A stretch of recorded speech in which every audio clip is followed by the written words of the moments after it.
Tucson, Arizona, August 1959. There is a diner on a highway outside Tucson that has been serving breakfast since before the interstate made it irrelevant and kept serving it after, because the people who stopped there were not stopping for convenience. They were stopping because the coffee was right and the eggs were right, and the woman who brought them to you remembered how you took both without being asked the second time. Her name was Gloria Reyes. She had been working that diner for 6 years. She had the kind of presence that certain people develop when they have been on their feet in the same room for long enough that the room begins to organize itself around them without anyone noticing that it is happening. The regulars angled toward her section without thinking about it. The truckers who stopped once a month knew her name, and she knew theirs, and she knew which one took his coffee black and which one needed it with enough sugar to constitute a different beverage entirely. She was 31 years old. She had a daughter named Rosa, who was 7 and went to the school on Manzanita Road and was, in Gloria's considered and not entirely objective assessment, the smartest child in the building. On a Wednesday morning in August of 1959, a man came into that diner and sat in Gloria's section and changed everything that happened next. Not John Wayne. Not yet. The other man. The one who started it. His name was Curtis Briggs. He ran a cattle operation east of Tucson, about 40 miles out on the flat country where the ranch land starts to mean something serious. It was a significant operation. Several hundred head, a full crew, the kind of spread that had been built over 2 generations and was now in the hands of the third, who had inherited both the land and the specific disposition of a man who has always had more than most people around him and has confused that condition with merit. Curtis Briggs was not a cruel man in the way that truly cruel men are cruel. He did not enjoy causing harm for its own sake. He was something more common and in some ways harder to name. He was a man who had never developed the habit of considering how his size in a room affected the people smaller than him in it. He came into the diner on Wednesday mornings because he had a standing meeting in Tucson with his accountant and the diner was on the way. He always sat in Gloria's section. He always ordered the same thing. He was not unpleasant exactly. He was large in the way certain men are large, in the way that makes their ordinary behavior take up more space than they intend.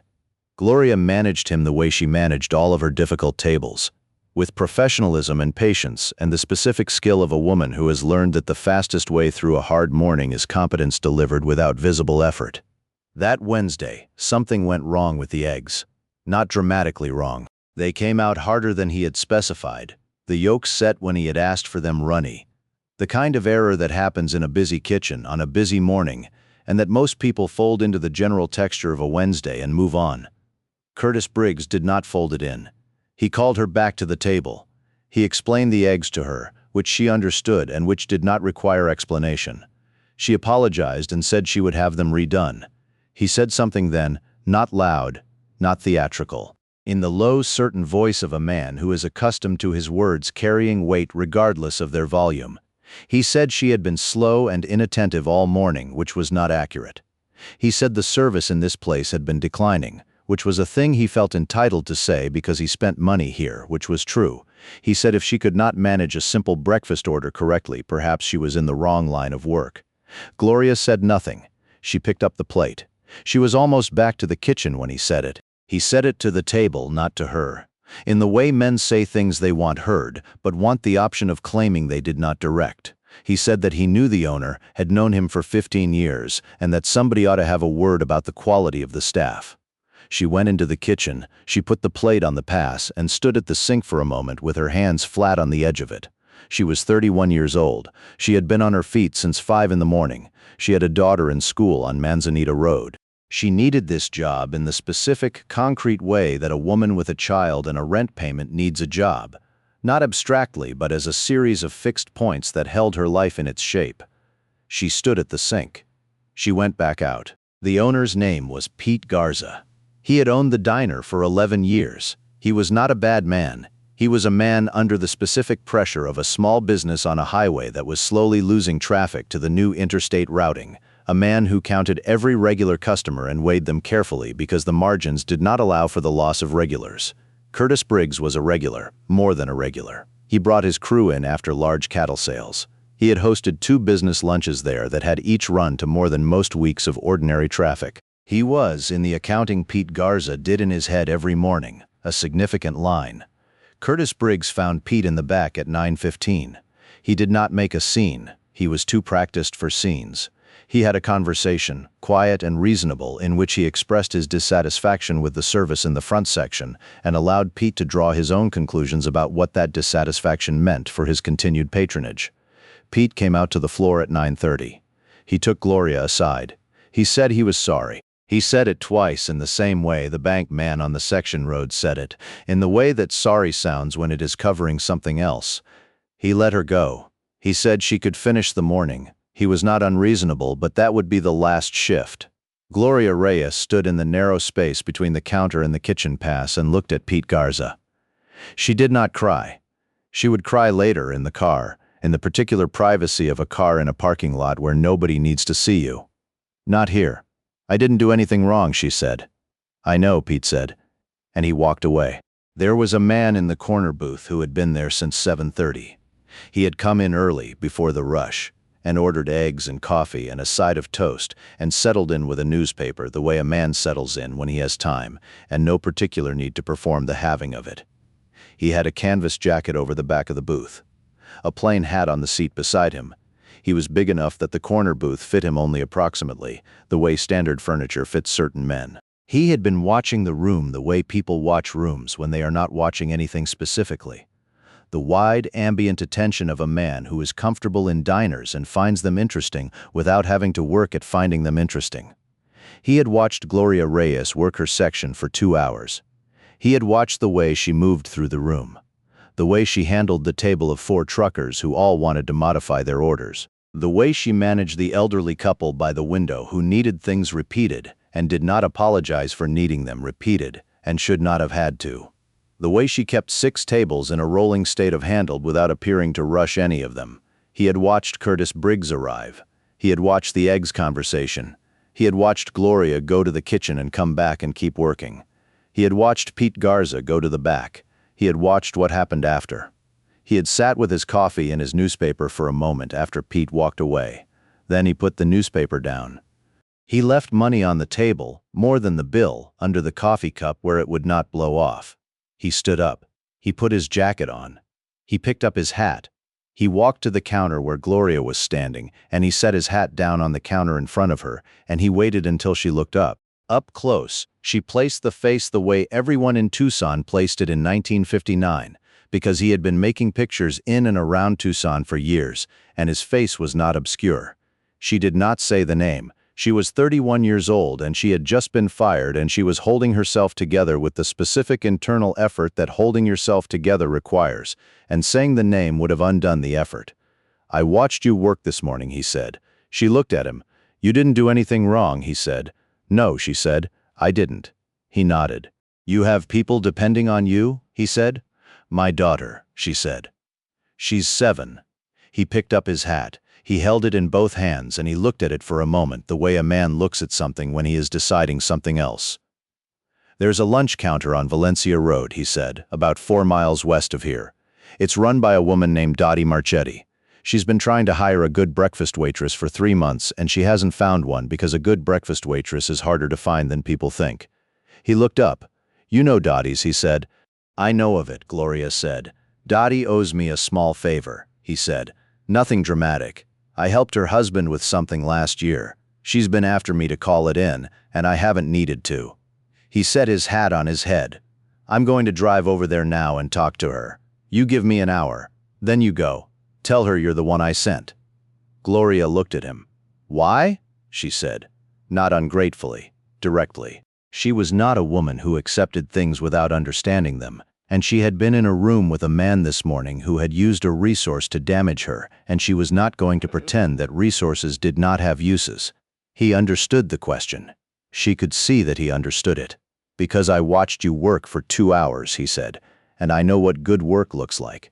And because that man in there, he did not look toward Curtis Briggs's table, used his name to take something from you that he had no right to take, and I have a name too. He touched the brim of his hat. He walked out.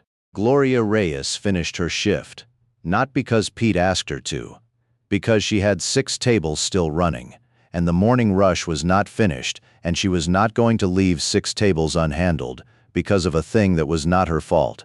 She ran her tables. She kept the coffee coming.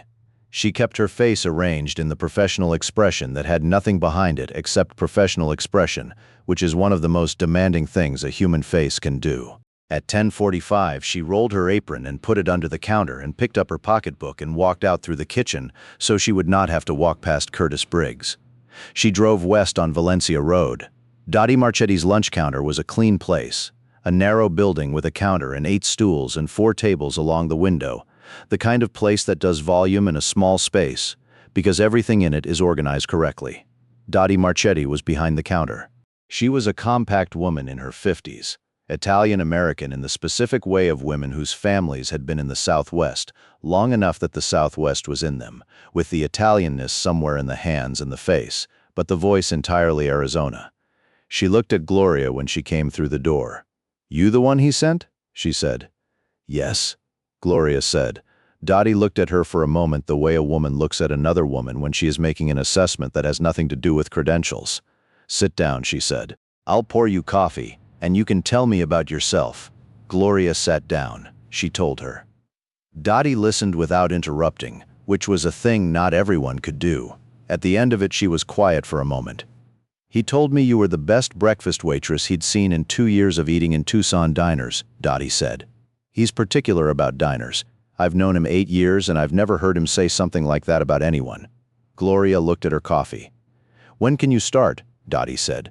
"Tomorrow," Gloria said. "Today," Dottie said. "Lunch rush starts in 40 minutes and my girl called in sick. Can you work a counter you've never worked before?" Gloria looked at the 8 stools and the 4 tables and the kitchen pass and the coffee station. "Tell me where the cups are," she said. She worked the lunch rush. She had never worked that counter. She did not know the system or the kitchen rhythms or which of the 8 stools had a wobble that needed accounting for.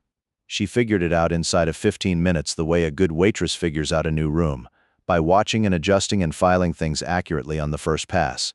Dottie watched from the end of the counter. At 2 o'clock, when the rush had finished and the counter was down to 2 quiet customers reading newspapers, Dottie poured them both coffee and leaned on the counter. "Monday through Saturday," she said. 6 to 2. Benefits after 90 days. I match your tips in a month where the house is up. You don't have to match it to the right tables, you just have to be fair." She named the hourly rate. It was better than what Pete Garza had paid. "I need to give you notice," Gloria said. Then she stopped. "I don't need to give notice." She said it as though she was reminding herself. "No," Dottie said, "you don't." He did not stay to see how it went. He was in Tucson for 3 more days finishing location work on a picture, and then he was somewhere else being somewhere else, which was the nature of his life in 1959 and had been for a long time. He did not call Dottie to check. He did not drive past the lunch counter on Valencia Road. He had done the thing and the thing would either hold or it would not, and his continued involvement would not change. Which of those it was, it held. Gloria Reyes worked at Dottie's for 11 years. Dottie died in 1968, a stroke, fast, the same fast way that takes people who seem like they should get more time.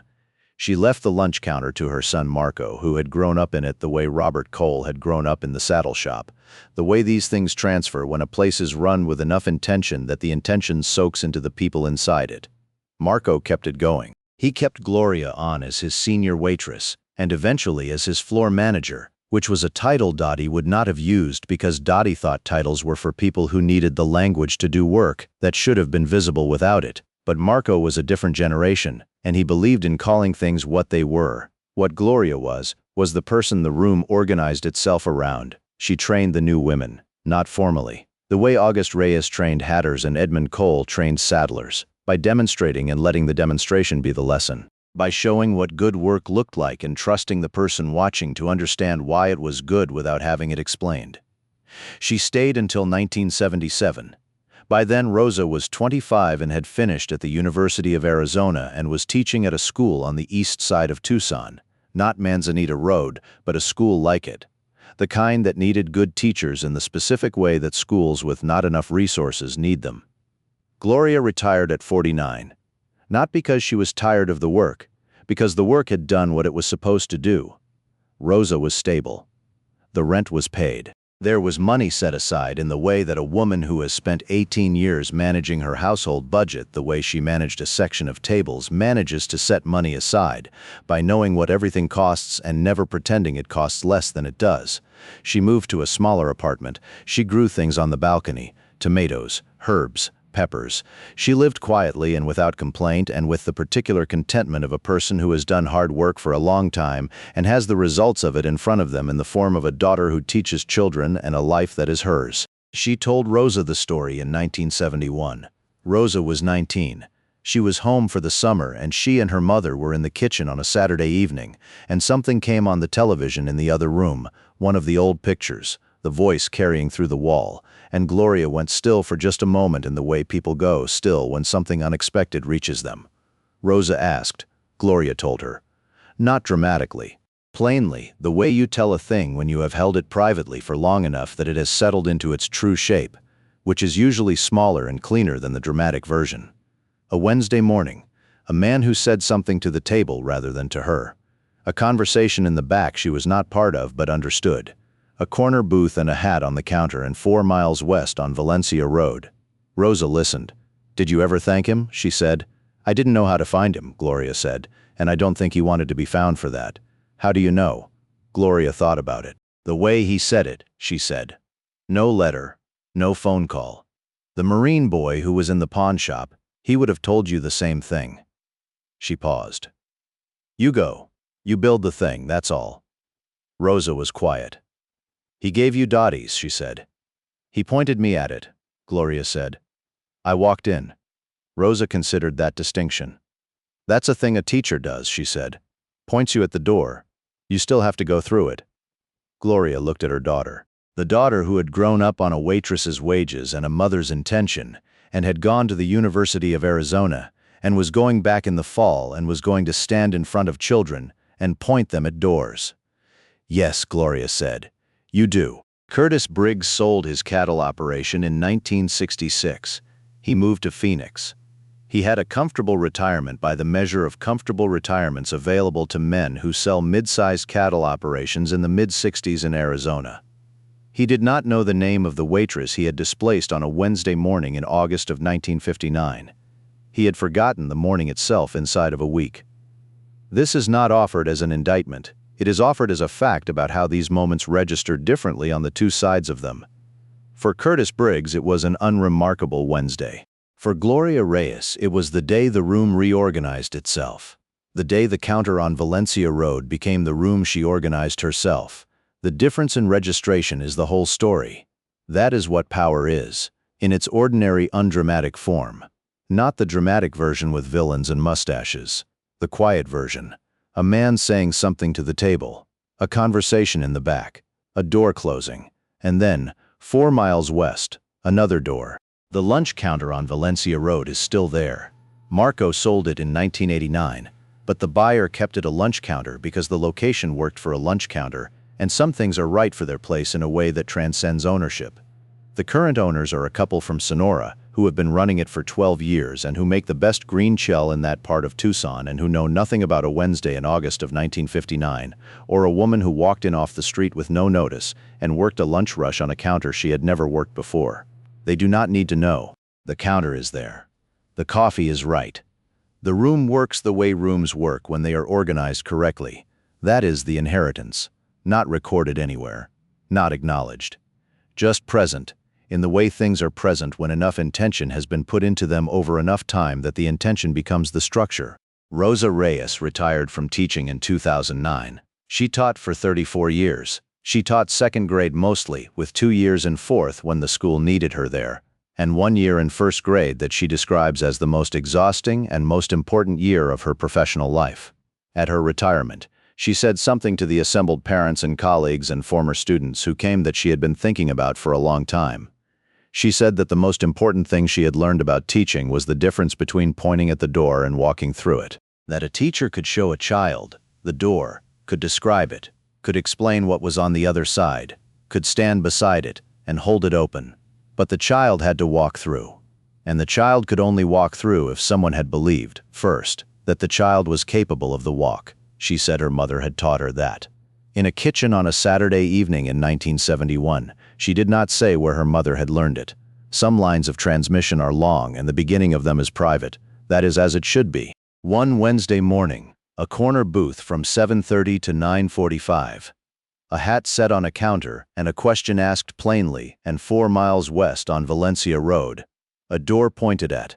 A woman who walked through it.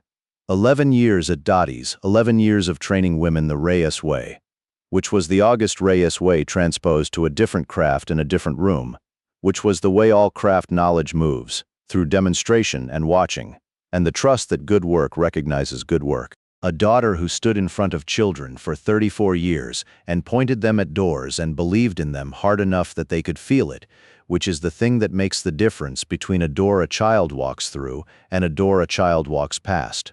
That is what a Wednesday morning in August of 1959 grew into. He was in Tucson for 3 more days, and then he was somewhere else. He never knew. He could not have known. He pointed at the door on Valencia Road and drove away, and that was the end of his part in it. The rest of it is glorious. The rest of it is roses. The rest of it is 34 years of second graders who walk through doors they would not have known to look for if a woman at the front of their classroom had not believed, with complete conviction that they were capable of the walk. That is how it travels. That is always how it travels, not in straight lines, not with attribution. In the way water moves through country it has never crossed before, finding the low places, filling them, moving on. If this one reached you, pass it on. Share it with someone who pointed you at a door, or someone who needs to know there is one. Subscribe if you haven't yet. More Duke stories coming.